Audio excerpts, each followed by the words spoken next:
Thank you for a very nice introduction. It's great to be here, and I feel honored to be invited to speak to you at TEDxAPU. Do you recognize me? Just in case you don't, I brought this guy because he's more famous. He's a hardworking guy, always smiling at you and encouraging you with a big thumb up, 24/7.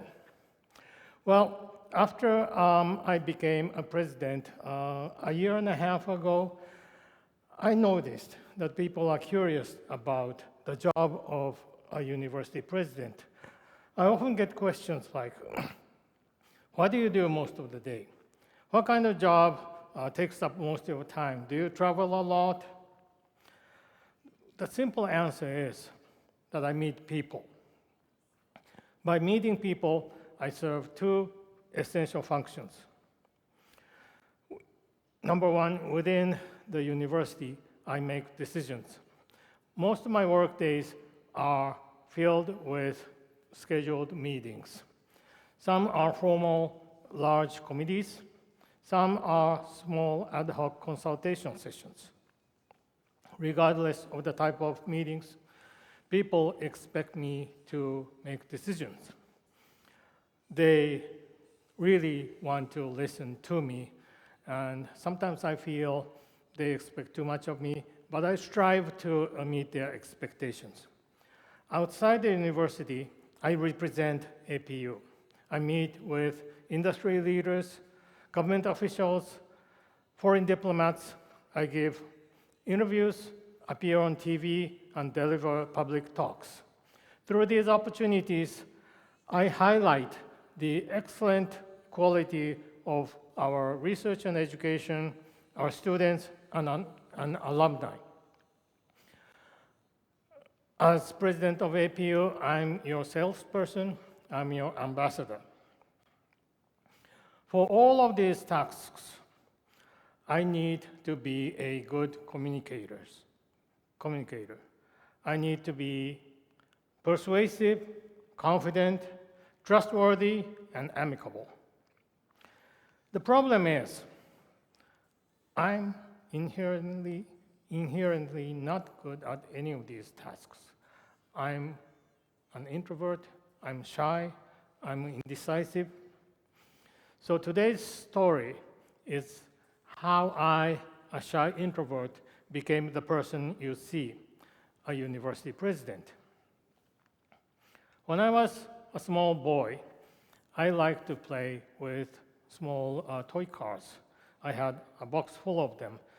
These are some of my favorite ones. The one I like the most is on the right, the James Bond version of the Aston Martin DB5. It had many gimmicks, including an ejector seat. At the push of a button, the bad guy really flew into the air. It was cool.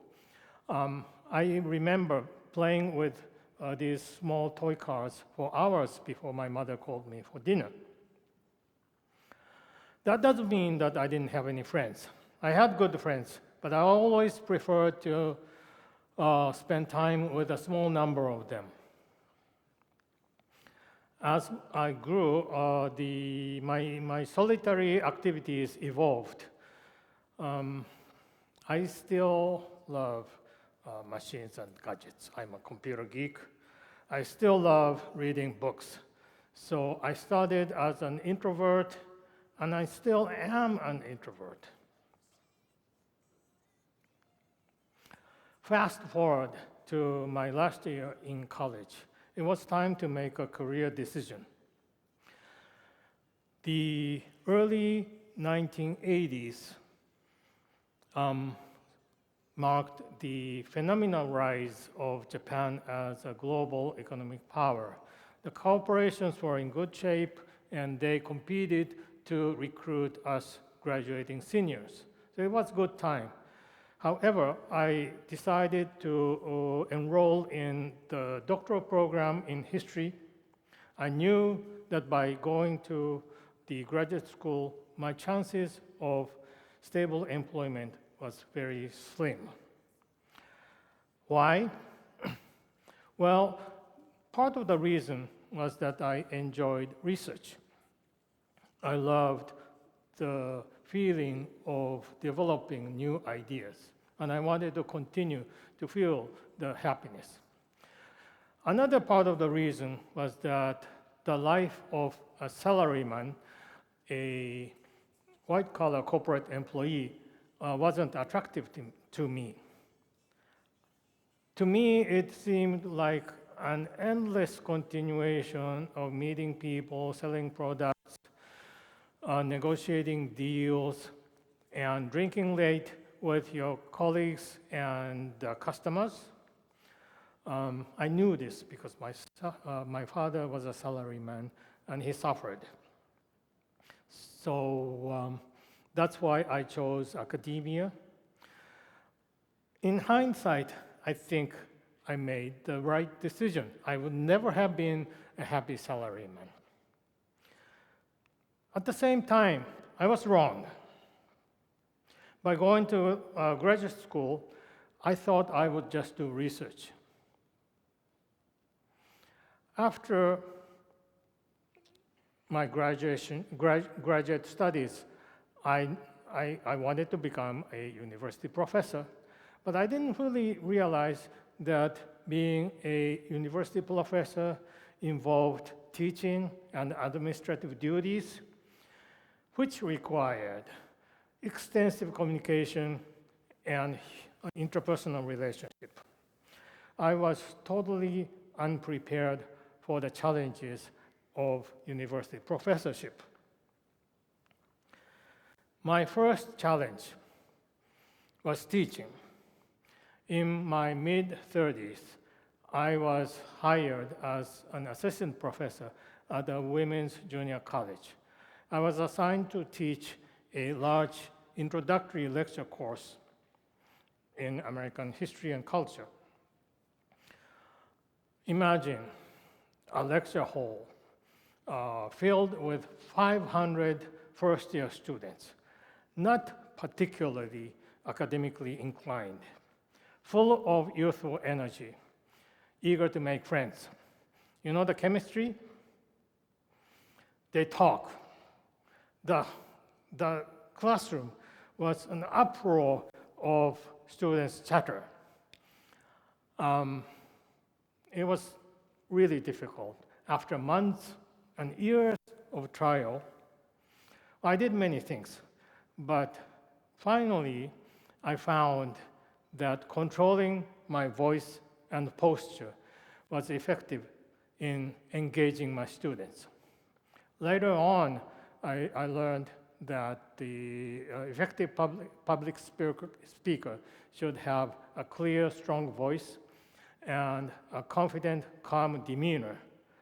But I learned the hard way. My vibrant junior college students taught me the essence of having a good communication as a public speaker. After junior college, I joined Ritsumeikan University.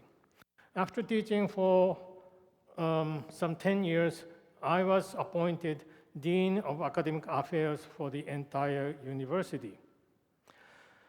My most important job was to preside over the Academic Affairs Committee with members, more than 100 members, representing each college and graduate school in the back. We had 3 campuses connected by an outdated video conference system. The room so large, so you couldn't see anybody in the screen. So effective communication was very difficult. As the chairperson of the committee, I felt as if we were wading through muddy water without any sense of direction. We had hard discussions for many hours. The discussions, we had to reach discussions to get the proposals approved. And as I gained experiences, I realized gradually that the committee members were observing me. Well, we were doing the discussion of a particular agenda, but beneath that level of discussion, people were observing that I was serious about the proposals I was making.